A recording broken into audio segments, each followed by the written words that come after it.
Hello friends, welcome to சமைப்போம் சிந்திப்போம். Colour கலராக வெஜிடபிள்ஸ் சேர்த்து நல்ல சத்தான சுவையான சாம்பார் சாதம் ஒன் பாட் ரெசிபியாக ஈஸியாக செய்யலாம். குட்டீஸ் லஞ்ச் பாக்ஸ்க்கு இந்த சாம்பார் சாதம் பர்ஃபெக்டாக இருக்கும். எப்படி செய்கிறதுன்னு பார்ப்போம். அரிசி துவரம் பருப்பு ஈக்குவல் குவான்டிட்டிஸில் ஒரு ஹாஃப் அன் ஹவருக்கு சோக் பண்ணிக்கோங்க. நான் 1/3 கப் ரைஸ் அண்ட் 1/3 கப் பருப்பு எடுத்திருக்கேன்.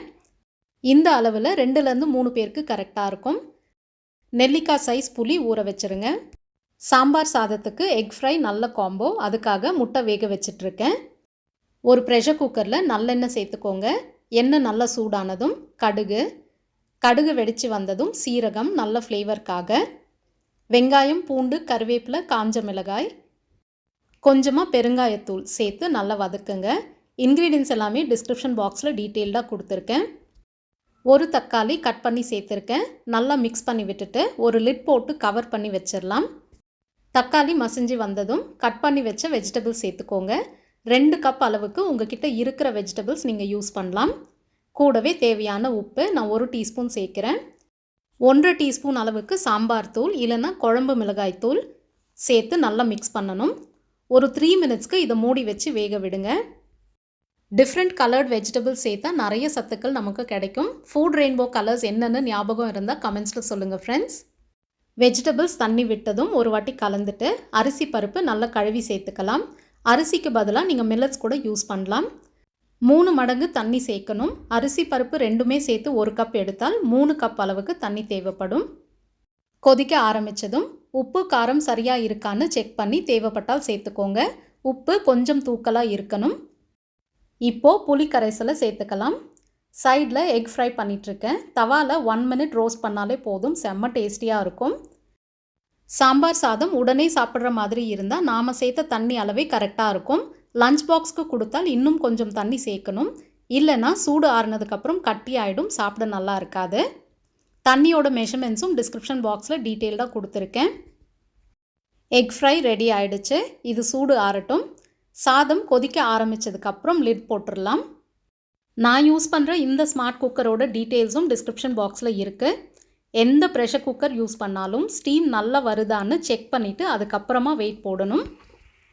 சாதம் ரெடி ஆகிறதுக்குள்ளே பிரேக்ஃபாஸ்ட்டுக்கு கம்பு கூழ் கரைச்சி வச்சிடலாம். கம்பு மாவில் நைட்டே கூழ் காய்ச்சி வச்சுருந்தேன். ராகி கூழ் ரெசிபி லிங்க் டிஸ்கிரிப்ஷனில் இருக்குது. சேம் மெத்தட் தான். ஃபர்மெண்ட் பண்ண சாதம் கூழ் எல்லாத்துலேயுமே ப்ரோபயோட்டிக்ஸ் அண்ட் ரெசிஸ்டன்ட் ஸ்டார்ச் இருக்கும். ஸோ டயபெட்டிஸ்க்கு நல்லது, பட் அளவாக சாப்பிடணும். நிறைய தண்ணி சேர்த்து மிக்சியில் லைட்டாக பல்ஸ் பண்ணிக்க போகிறேன். கம்பு கூட கொஞ்சமாக ரைஸ் சேர்த்து தான் கூழ் செய்வேன். ஸோ கலர் லைட்டாக இருக்குது. சில பேர் ராகி ஹீட்டு கம்பு தான் கூலிங்னு சொல்கிறாங்க. கூழ் செஞ்சு ஃபர்மெண்ட் பண்ணி அதில் தயிர் சேர்த்து சாப்பிடும்போது கண்டிப்பாக ஹீட் ஆகாது. கூழ் சாப்பிட்டு பழக்கம் இல்லாதவங்க நல்லா தண்ணியாக கரைச்சி குடிங்க, இல்லைனா கான்ஸ்டிபேஷன் ப்ராப்ளம் வரும். சாம்பார் சாதம் 2 விசில் வந்ததும் ஸ்டவ் ஆஃப் பண்ணிடலாம்.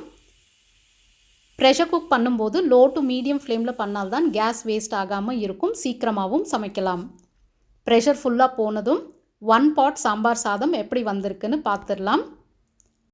பர்ஃபெக்ட் கன்சிஸ்டன்சியில் நல்ல ஃப்ளேவர்ஃபுல்லாக இருக்குது. தொட்டுக்க தேவையே இல்லை, அப்படியே சாப்பிடலாம். மல்லி இலை 1 டீஸ்பூன் நெய், இது ஆப்ஷனல் தான், சேர்த்து கலந்துக்கோங்க.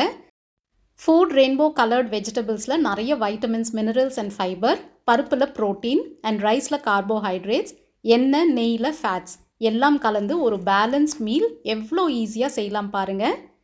தேவையில்லாத விஷயத்துக்கு டென்ஷன் ஆகி கோவப்பட்டு சண்டை போட்டு லைஃப்பை காம்ப்ளிகேட் பண்ணிக்காமல் சிம்பிளாக ஒரு டீப் பிரெத் எடுத்து குறை ஒன்றுமே இல்லை, நான் ஹாப்பியாக இருக்கேன்னு மூச்சை விட்டுட்டு அடுத்த வேலையில் ஃபோக்கஸ் பண்ணுங்கள். லைஃப்பை சிம்பிளாக வச்சுக்க ட்ரை பண்ணுங்கள். சிந்திப்போம். இந்த 1 பாட் சாம்பார் சாதத்தை கண்டிப்பாக ட்ரை பண்ணி பாருங்கள். மறக்காமல் வீடியோக்கு ஒரு லைக் போட்டுட்டு உங்கள் ஃப்ரெண்ட்ஸ் அண்ட் ஃபேமிலி கூட ஷேர் பண்ணுங்கள்.